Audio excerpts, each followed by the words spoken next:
እግዚአብሔር እንዲባርክ ትፈልጋለህ? ትፈልጋለህ ወይ? በየነ እንዲባርክ ትፈልጋለህ? መሳይ እንዲባርክ፣ አማን፣ ቅድስት በለው፣ ኢቭሊነሽ፣ ቃላብ እግዚአብሔር እንዲባርክ ትፈልጋላችሁ? ለእግዚአብሔር ታዘዙ፣ ለመንፈስ ቅዱስ ታዘዙ። አደገኛ መከራ ውስጥ ልትሆን ትችላላችሁ። እግዚአብሔር እያየ ነው። አዎ እግዚአብሔር ይታዘዛለሁ ይኸው ብለህ በሱ ፊት ላይ ውደቀው። እግዚአብሔር ያንተ ችግሩን በኢየሱስም ያወድቃል። ካንተ ህይወት ካንተ ቤት እንዲወድቅ ያደርጋል። ቃል ያወጣል። ቃሉ የችግሩ ብትንትኑ ያወጣሃል። ያኔ ነው ነገሩ የሚፈውሰው። ያኔ ነው ችግሩ የሚፈታው። ያኔ ነው የችግሩ ምንጩ የሚዘጋው። ያኔ ነው ወደ ክብሩ መለኮታዊ ክብሩ ጋር ሰው መጠጋት የሚጀምረው። አብርሃም አስቦ የአብርሃም አባት ታራ ነው። የአብርሃም አባት ታራ ነው። አብርሃም ደግሞ በጦንቃይ ቤት ስብ መካከል ወይ የአይዛብ ቤተሰቦች መካከል የተወለደ የእግዚአብሔር ሰው ነው። አብርሃም አመነ፣ ጽድቅ ሆኖ ተቆጠረለት። ብዙዎች በዚህ ጊዜ ምን ይላሉ? የአብርሃም አምላክ የያዕቆብ አምላክ ይላል። እውነቱ ነው። አብርሃም እንደዛ የተባለበት ገዙ በእምነት ነው። አንተ ደግሞ በድርጅት ነው የምታውቀው። እኛ በድርጅት ነው የምናውቀው። እኛ ሙሉ አንገን መሰረተ እንትና ነኝ እንኳን ሆንክ ደስ ይላል። ሁን የጌታ ልጅ ነህ። ግን ከእኛ ከእጃችን የእምነት ብትር ያስጣለ አውሬ በኢየሱስም ዛሬ ይመታ። አባልነትና አካልነት ይለያል። እዚህ ጋር በደንብ ስሙ። አባልነትና አካልነት ይለያል። አባልነትና አካልነት ምን ሆናል? ይለያል። ሰማይና ምድር ነው። እዚህ ጋር በደንብ ስሙ። አባልነትና አካልነት ሰማይና ምድር ነው። አካል ምሎ የክርስቶስ አካል ከኃጢአት የራቀ አባልነት ማለት ለእድር ብሎ ለአንድነት ብሎ የተሰበሰበ ማዕበር ማለት ነው። አካልነት ማለት የክርስቶስ ይሄ ለምሳሌ 12 ብልቶች አሉ። ከ12 ብልቶች መካከል አንዱ ከተመታ እኛን ያመኛል አይደለም? እንደዛ እኛ የክርስቶስ አካል ስለሆነ ኃጢአት እንኳን ስንሄድ እኛ መታመም አለበት። ንፉግነት ያነ ይመታል። ኢንነት ያነ ይሞታል፣ ይጠፋል። አንተነት ይሞታል። እኛ ክርስቶስ ወደ ክርስቶስ ውስጥ እኛ መጠጋት ስንጀምር እኛነቱ ይጠፋል። የኔ ነው የኛ ነው እንትና ነው ሙላው። ይሄ ዘራኝነት ነው እንጂ አባልነት ነው እንጂ አካልነት አይደለም። አባልነት ውስጥ እሱ የኛ ነው ሙላው የተገነጣጠለ ሐሳብ አለ። አካል የሆነ ሰው ለምሳሌ እጁ ከተመታ እግሩ ከሱ ጋር አብሮ ይታመማል አይደለም? ውሸት ነው ወይ? ውሸት ነው ወይ? እያወራችሁ አይደለም ወይ? ሼር እያረጋችሁ አይደለም? የሚቀር ነገር ነው። 18 ሰው ያለ ቁጭ ብሎ ያያል። ስብከቱ ወዶ ሊሆን ይችላል አላውቅም። ነገር ግን አባልነትና አካልነት ሰማይና ምድር ነው። እኛ የክርስቶስ አካል ከሆነን መቼም ሪዲነን ደግሞ አባል ከሆነን አባል ማለት አባል ውስጥ ብዙ ቀይ አለ፣ ረጅም አለ፣ ታሟስ አለ፣ ታሾመ አለ፣ እንትና አመለ እንትና ብዙ ነገር አለ። ግን እኛ የክርስቶስ አካል ከሆነ አንተ የራስህ አይደለም የሌላ ነህ። አንተ የራስህ አይደለም የክርስቶስ ነህ። አንተ የራስህ ሳይሆን የትውልዱ ነህ። አንተ በደንብ ስማ ወንድሜ። አብዛኛው ጊዜ ይሄ ወርዱን ይጠቀማለሁ። ይሄ ወርዱን አብዛኛው ጊዜ ይጠቀማለሁ። አንድ በቆሎ ተዘርቶ ካልበሰበሰ፣ አንድ ስንዴ ተዘርቶ ካልበሰበሰ አይበቅልም፣ ፍሬ አይሰጥም። እኛ ደግሞ ለእግዚአብሔር ክብር እኛ ራሳችን ካልሞት ነው። አንድ ሰው እያለፈ አንተን በገልምጫ ካየ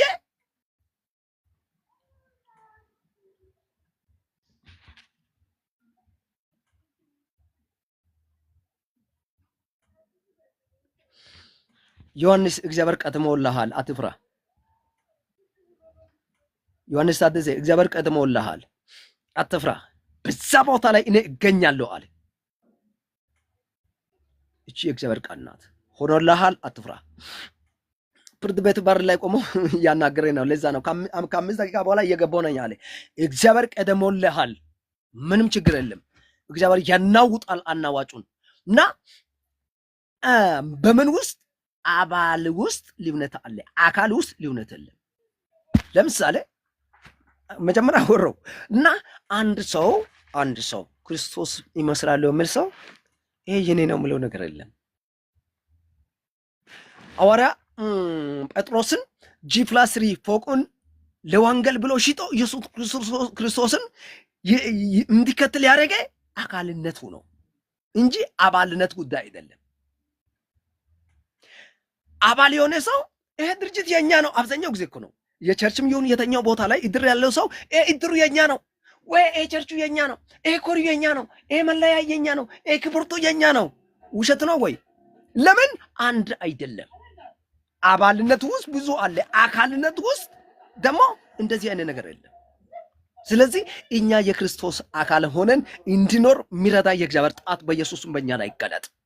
እሱ ሲገለጥ በእኛ ቤት ያለው ጨለማ ይገፈፋል። እሱ ሲገለጥ በእኛ ቤት ያለው ያው መንከራትቶ ምን ሆናል? ይመታል። እስከ ዛሬ እያስጨነቀ ዋጋ እያስከፈለ የቆየ ነገር ሁሉ ከቤቱ ውልቅ ብለው በራሱ ጊዜ ይጠፋል። አሜን አሜን። በኢየሱስም የክርስቶስ አካል ሆነን እንዲኖር የሚረዳ የእግዚአብሔር ጣት ይገለጥ። የክርስቶስ አካል ሆነን እንዲኖር የሚረዳ የእግዚአብሔር ጣት በኢየሱስም ይገለጥ። ሰዎች ከድርጅት ዓለም እንውጣ።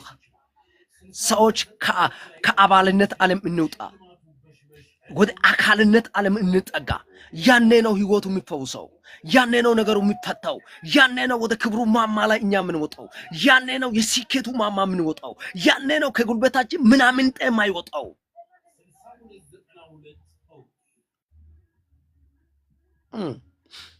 እንደመጣው መገለጡ ማውራቱ አይከብደኝም፣ ግን ቃሉ ላይ እንቁም። ማንን ነው አንተ? ካንተ ውስጥ አንተነት አልጠፋም፣ አንተነት አልሞትም። ግን አንተ እኔ የክርስቶስ ነኝ ትላለህ። ክርስቶስ ያያል ደግሞ ዝም ብለው እኔ የጌታ ነኝ ትላለህ። ጌታ ደግሞ ያያል ዝም ብሎ። አንተነት ለኔ ብለህ አልሞትክም ይላል ሐዋርያ ጴጥሮስ። ኢየሱስ ክርስቶስን ወደ ላይ ሰቀዋቸዋል። እነን ከፈለጋችሁ ዘቅዝቃችሁ መሰቀል ትችላላችሁ፣ ኢየሱስ ጌታ ነው ብሎ ያወራበት ከዙ ምንድነው ካላችሁ የአካልነት ጉዳይ ነው፣ የአንድነት ጉዳይ ነው፣ የፍቅር ጉዳይ ነው፣ የህልውና ጉዳይ ነው፣ የእውነቱ ጉዳይ ነው። ውሸት ነው ወይ? ክርስቶስ ጋር አንድ ባይሆን እንደዚህ ብሎ ይሰብካል? አይሰብክም። እንደዚህ አይነት ስብከቱ ሰዎችን ይፈውሳል። የወደቀ ጸጋ ይነሳል። የወደቀ እምነቱ ይነሳል። የወደቀ ኢኮኖሚ ይነሳል። የወደቀ በቃ ሁሉ ነገር መነሳት ይጀምራል። እውነቱ ነው ማለት ይጀምራል። ሰው እንሁን። አውቃለሁ በዚህ ጋር አሁን ከነ በእድሜ የሚበልጡ ሰዎችም አሉ፣ በእድሜ የሚተናነሱ ሰዎች አሉ፣ በጸጋ የሚበልጡ ሰዎችም አሉ፣ በጸጋ የሚተናነሱ ሰዎች አሉ።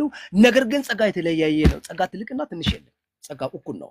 ነገር ግን እግዚአብሔር በዚህ ሰዓት ለሁላችንም እንደዚህ ብሎ እያወራ ያለው ነገር ምንድን ነው ካላችሁ ልጆቼ አካል ሁን ብሎ መንፈስ ቅዱስ ሲጮህ እየሰማሁ ነው።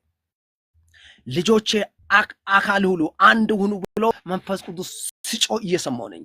በአንተ ቤት ላይ የነገሰ የኃጢአት ዋሻ የሚደረምሰው የእግዚአብሔር ጣት ትመጣለች። በአንተ ቤት ላይ የነገሰ የድህነት ዋሻ የሚደረምሰው አንድ ሚሳኤል ከአብ ዘንድ ይመጣል። የቃሉ ሚሳኤል በአንተ ቤት የነገሰው የችግር ዋሻ የሚደረምሰው ከእግዚአብሔር ዘንድ አንድ ሚሳኤል በኢየሱስም ይመጣል። ምንድን ነው የተቸገርከው? ወደ ጸሎት እንግባ። እውነቱ ነው። ማንን ነው የምትመስለው? እስቲ በዚህ ሰዓት የከበረ በኔ ላይ ካንሰር አለ የሚለው ሰው ካለና በዚህ በአንድነት ውስጥ ስላለ አንተ ማትፈወስበት ምክንያት የለም። ሰው ተገነጣጥሎ ካለ አይፈወስም። ለምን? እምነት ዓለም ውስጥ አልገባማ። እየተፈወሰ አይደለማ። አይምሮ ተበርዞ ነው ያለው። ምን ብሎ እንዴት ነው ይሄ እውነተኛ አገልጋይ ነው ውሸተኛ ነው እንዴት ነው ምሎ ካልኩሌት ውስጥ ነው ያለው እንጂ ጌታው በማንም ቆመ እነን ፈውሰኝ የሚል ጀግና ልቡ ያዘጋጀ ሰው የለም። ግን አንድ ከሆነ አካል ከሆነ አምኗል። አዎ እንደዚህ አይነት ስብከት ለብዙዎች አይመችም አውቃለሁ። ነገር ግን ችግር የለም። መድኃኒት ሆኖ የሚጣፍጠው የለም። ውሸት ነው። መድኃኒት ሆኖ የሚጣፍጠው የለም። መራራን እያልክ ትውጣለህ።